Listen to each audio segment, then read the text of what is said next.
पूरे 4 साल बाद हेमंत कनाडा से लौटा था। कनाडा में एक ब्यूटी प्रोडक्ट्स बनाने वाली कंपनी के लिए हेमंत काम करता था। हेमंत अपने देश अपने घर लौटकर काफ़ी खुश था। एयरपोर्ट पर उतरे ही हेमंत की नज़रें अपने परिवार वालों को खोजने लगी। जल्द ही उसने अपने माँ बाप, भाई भाभी, बड़ी बहन और खुद की 3 साल की बच्ची भी एयरपोर्ट पर खड़े नजर आई, लेकिन उसकी नज़रें शोभा को खोज रही थी। वो सोचने लगा, ये शोभा मुझे मिलने आई क्यों नहीं, और ऊपर से उसने हमारी छोटी सी बच्ची को भी यहाँ भेज दिया। अश्विन एयरपोर्ट पर सबसे हंसी खुशी मिला।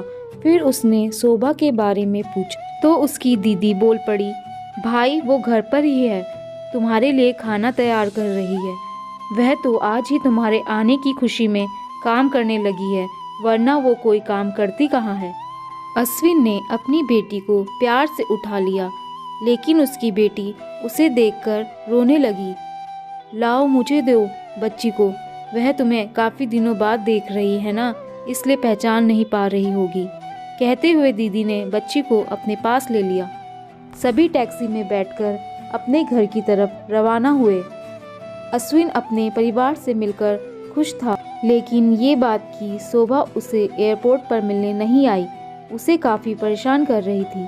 वो सोचने लगा, क्या खाना बनाना इतना ज़्यादा ज़रूरी था, मुझसे मिलने से भी ज़्यादा, और वो भी तब जब मैं 4 साल बाद वापस आया हूँ। इन्हीं ख्यालों में घर तक का आधा रास्ता बीत गया। अब उसकी बच्ची उसे देखकर रो नहीं रही थी, इसलिए अश्विन उसके साथ खेलने लगा। बाकी का आधा रास्ता भी खत्म हुआ और सब घर पहुंच गए।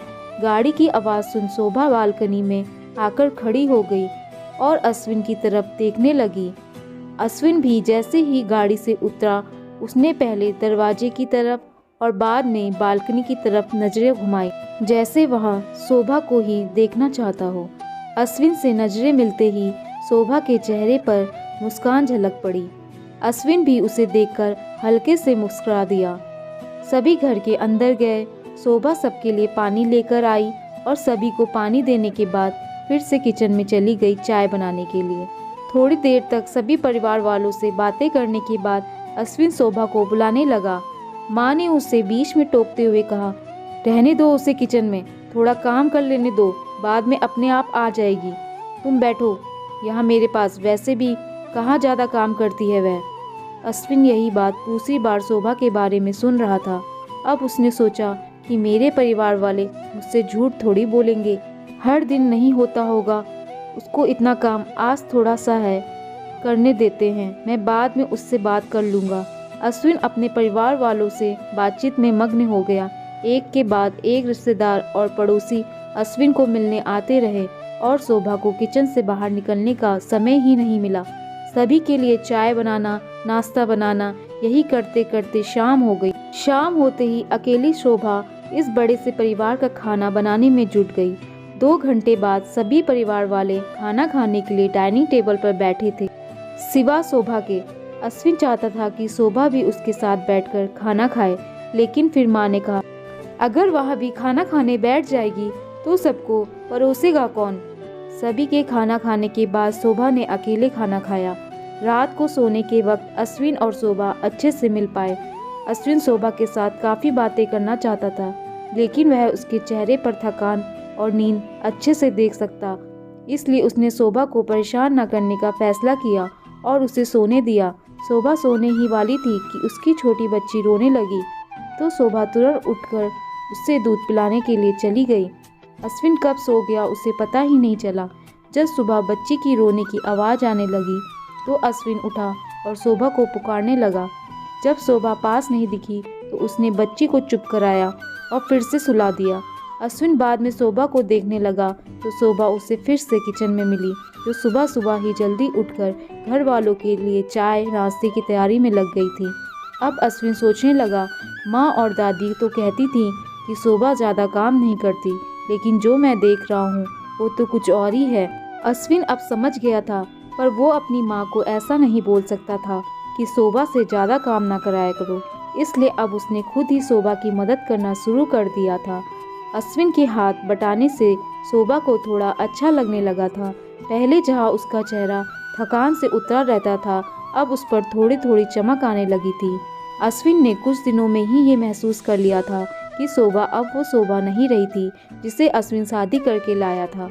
वे तो कोई और थी जो तोते की तरह बोलती, और ये शोभा तो बिल्कुल चुप है, गुमसुम है।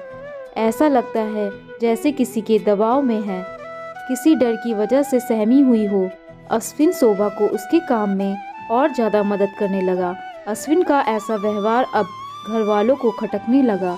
घर के सभी बड़ों और उसकी दीदी ने मिलकर अश्विन को समझाया, तुम अपनी बीबी की मदद करते हो, उससे हमें कोई ऐतराज़ नहीं है, लेकिन तुम्हें भी एक हद तक ही ऐसा करना चाहिए।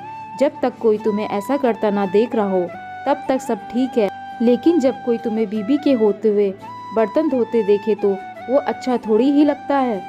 और सोचो, आगे चलकर शोभा को तुम्हारे हेल्प की आदत पड़ गई तो तुम्हारा अपना काम में ध्यान लगना मुश्किल हो जाएगा। अश्विन हमेशा से ही अपने परिवार वालों की बात मानता आया था।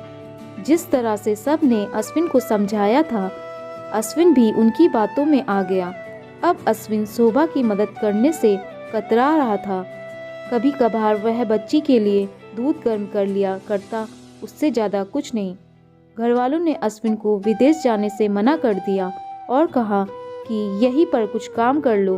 अश्विन ने अब घर से ही ब्यूटी प्रोडक्ट्स ऑनलाइन बेचना शुरू कर दिए। उसका परिवार भी बढ़ गया। अब उसे 2 बेटियां और एक बेटा था। दोनों बेटियां स्कूल जाने लगी थीं, लेकिन बेटा अभी छोटा था। जितना अश्विन कमाता था उतना सबके लिए काफ़ी ना था।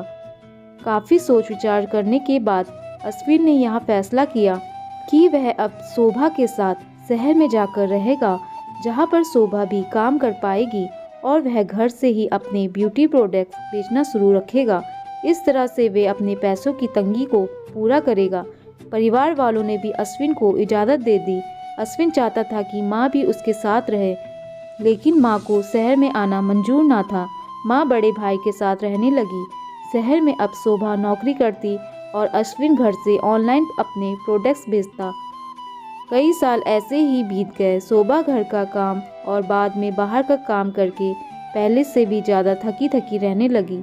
परिवार वालों की अश्विन के दिमाग में डाली बातें अभी भी उस पर असर करती थी।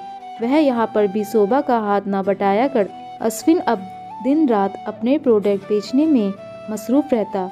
कभी कभी शोभा उससे कहती, मुझे अच्छा नहीं महसूस हो रहा है, मुझे डॉक्टर के पास ले चलो।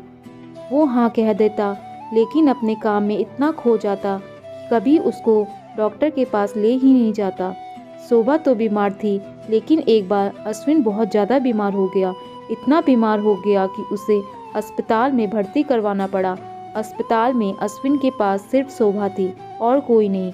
इतना बीमार होने के बाद भी उसके परिवार वाले सिर्फ उससे मिलकर वापस अपने घर चले गए थे।